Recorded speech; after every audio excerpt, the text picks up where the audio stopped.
Hello, നാടൻ വിഭവങ്ങളും നാടൻ രുചിയിലേക്കും വീണ്ടും നിങ്ങൾക്ക് ഒരിക്കൽ കൂടി സ്വാഗതം. ഇന്ന് ഞാൻ കുറച്ച് നാടൻ നല്ല അയല മേടിച്ച് വെച്ചിട്ടുണ്ട്. ഇതിനെ എങ്ങനെ പുളിയും മുളകും ഇടുക എന്ന് നമുക്ക് നോക്കാം. എല്ലാവർക്കും അറിയാം പുളിയും മുളകും ഇടുന്നത് എങ്ങനെയാണെന്ന്. എന്നാലും ഒരിക്കൽ കൂടി ഞാൻ നിങ്ങൾക്ക് കാണിച്ചു തരികയാണ്. ഈ മീൻ ഇങ്ങനെ എടുത്തിട്ട് നമുക്കിതിനെ ശരിക്കും നല്ലവണ്ണം ഒന്ന് ക്ലീനിൽ വെട്ടി ഒന്നെടുക്കണം.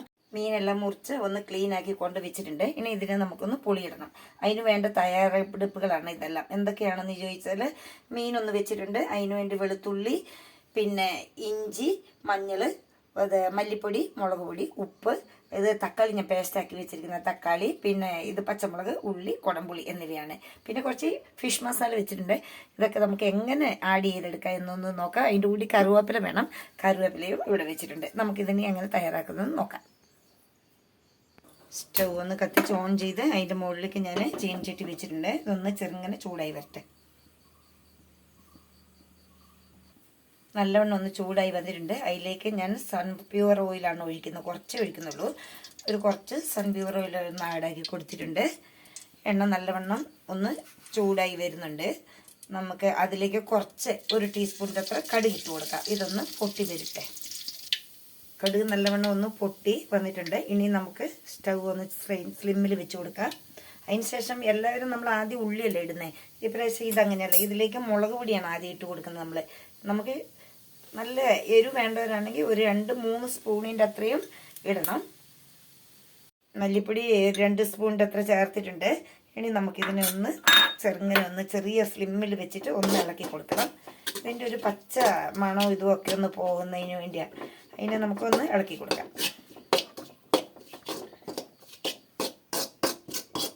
ഇത് നല്ലോണം ഒരു ബ്രൗൺ കളറായി വന്നിട്ടുണ്ട്. ഇതിനെ നമുക്ക് ഒരു പാത്രത്തിലേക്ക് മാറ്റി വെക്കാം.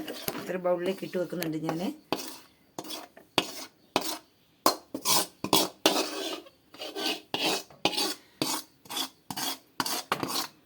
ഇതിലേക്ക് വീണ്ടും കുറച്ച് സൺഫ്ലവർ ഓയിലും കൂടി ആഡ് ചെയ്ത് കൊടുത്തിട്ട് നമുക്ക് എടുത്തു വെച്ചിരിക്കുന്ന ഉള്ളി ഇന്നെ ഒന്ന് ഇട്ട് കൊടുക്കാം. ഞാൻ 1 സവോളയാണ് എടുത്തിരിക്കുന്നത്. അതിനെ ഒന്ന് ഇട്ടു. അതിൻ്റെ കൂടെ തന്നെ നമുക്ക് എടുത്തു വെച്ചിരിക്കുന്ന വെളുത്തുള്ളി ഇതിനെ ഒന്ന് ഇട്ട് കൊടുക്കാം. പിന്നെ ഇഞ്ചി, ഈ പച്ചമുളകിനെ നമുക്ക് ഇതിൻ്റെ കൂടെ തന്നെ ഇട്ടൊന്ന് വഴറ്റിയെടുക്കണം.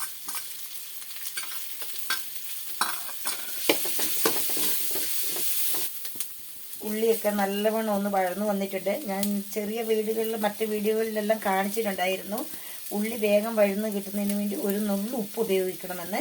എന്നാൽ വേഗം ഉള്ളി വഴന്ന് കിട്ടും. ഇത് നല്ലവണ്ണം ഒന്ന് വഴന്നിട്ടുണ്ട്. ഇനി ഞാൻ 1 തക്കാളിയുടെ പേസ്റ്റാക്കി വെച്ചിട്ടുണ്ട്. അതിന് നമുക്ക് ഇതിലേക്ക് ഒന്ന് ആഡ് ചെയ്ത് ഒന്ന് ഇളക്കി കൊടുക്കണം. ഇത് ഓരോരുത്തർക്ക് തക്കാളി ഒന്നും അതിൻ്റെ തോലോട് ഇതുകൂടി ഇഷ്ടം ഉണ്ടാവില്ല. അതിനാണ് ഈ തക്കാളിനെ ഞാനൊന്ന് പേസ്റ്റാക്കി വയ്ക്കുന്നത്. ഇതൊന്ന് നല്ലോണം ഇളക്കി ഒന്ന് ഇതിൻ്റെ ഒരു സ്മെല്ലെല്ലാം പോയി കഴിഞ്ഞിട്ട് നമുക്കിതിലേക്ക് എടുത്തു വെച്ചിരിക്കുന്ന മഞ്ഞൾപ്പൊടി ഒന്ന് ആഡ് ചെയ്ത് കൊടുക്കാം.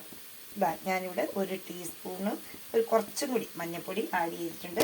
ഇനി നമുക്കിവനെ നല്ലവണ്ണം ഒന്ന് ഇളക്കി കൊടുക്കണം. തക്കാളിയുടെയൊക്കെ നല്ല ഒരു പച്ചപ്പ് മാറിയ ഒരു മണം തന്നെ വരാൻ തുടങ്ങിയിട്ടുണ്ട്. നമുക്ക് ഇതിലേക്ക് എന്ത് ചെയ്യണമെന്ന് വെച്ചാൽ, നമ്മൾ നേരത്തെ ചൂടാക്കി വെച്ചിരിക്കുന്ന മുളക് പൊടി, മല്ലിപ്പൊടി ഇതിലേക്ക് ഇട്ട് കൊടുക്കാം.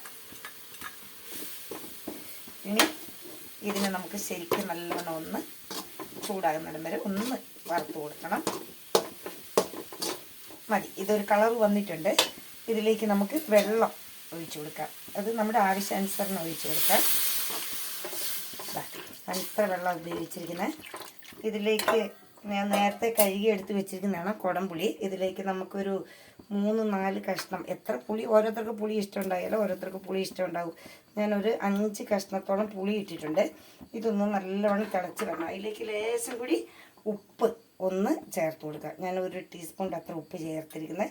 വേണമെങ്കിൽ നമുക്കത് കറിയുടെ ടേസ്റ്റ് നോക്കിയിട്ട് വേണമെങ്കിൽ വീണ്ടും ഉപയോഗിച്ച് കൊടുക്കാം. ഇതൊന്ന് നല്ലോണം ചൂടായി വന്നിട്ടുണ്ട്. നമുക്ക് കഴുകി മുറിച്ച് വെച്ചിരിക്കുന്ന അയിലേനെ ഇതിലേക്ക് ഇട്ട് കൊടുക്കാം. ഇത് ഇവിടെ കിടന്നൊന്ന് നല്ലോണം തിളച്ച് ഇതിൻ്റെ കൂടി പുളിയെല്ലാം ഇറങ്ങി സെറ്റാകണം. ഇത് തന്നെ നമുക്കൊന്നിനി ഇവിടെ ഇരിക്കട്ടെ. ഒന്ന് മൂടി വെച്ചിട്ട് ബാക്കി നോക്കാം. ഇതിൻ്റെ അടുപ്പെല്ലാം മാറ്റി നോക്കുമ്പോൾ നല്ലോണം ഒന്ന് തിളച്ച് വന്നിട്ടുണ്ട്. ഇനി നമുക്ക് ഇതിലേക്ക് കറിവേപ്പില ഇട്ട് കൊടുക്കാം. കറി ഒന്ന് വെന്ത് തിളച്ചതിന് ശേഷം മാത്രമേ കറിവേപ്പില ഉപയോഗിച്ചാൽ നല്ല സ്മെല്ലായിരിക്കും. ഇനി നമുക്ക് പിന്നെ അതിലേക്ക് ഒരു ടീസ്പൂൺ വേണ്ട, 1/2 ടീസ്പൂണിൻ്റെ അത്ര ഉലുവ പൊടിച്ച് വെച്ചത് ഇട്ട് കൊടുക്കുക. ഉലുവ ചേർത്ത് കഴിയുമ്പോൾ തന്നെ നല്ലൊരു മണം വരും. നല്ലൊരു മണമൊക്കെ വരുന്നുണ്ട്. ഇനി ഗ്യാസ് ഒന്ന് സ്ലിമ്മിൽ വെക്കണം.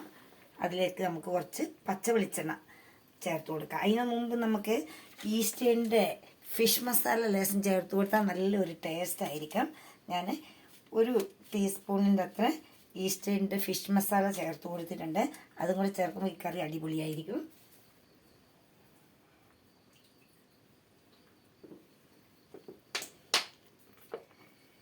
ഇനി നമുക്ക് നാടൻ വെളിച്ചെണ്ണ നമ്മൾ തന്നെ ആട്ടിയെടുത്താണ്. നമുക്കിതിലേക്ക് ഒരു കുറച്ച് വെളിച്ചെണ്ണ ഒന്ന് ചേർത്ത് കൊടുത്തതിന് ശേഷം ഗ്യാസ് ഒന്ന് ഓഫാക്കി കറീനെ ഒന്ന് അടച്ച് വെക്കണം. ഈ കറി നിങ്ങൾക്ക് എല്ലാവർക്കും ഇഷ്ടമാകുമെന്ന് തന്നെയാണ് എൻ്റെ വിചാരം. നിങ്ങൾക്ക് ഇഷ്ടപ്പെട്ടെങ്കിൽ ലൈക്ക് ചെയ്യണം, ഷെയർ ചെയ്യണം, മറക്കല്ലേ. വീണ്ടും കാണാം. സബ്സ്ക്രൈബ് ചെയ്യാനും മറക്കരുത്. വീണ്ടും കാണാം എന്ന് നിങ്ങളുടെ തുളസിയൻ Pooja. Bye bye. Okay, see U.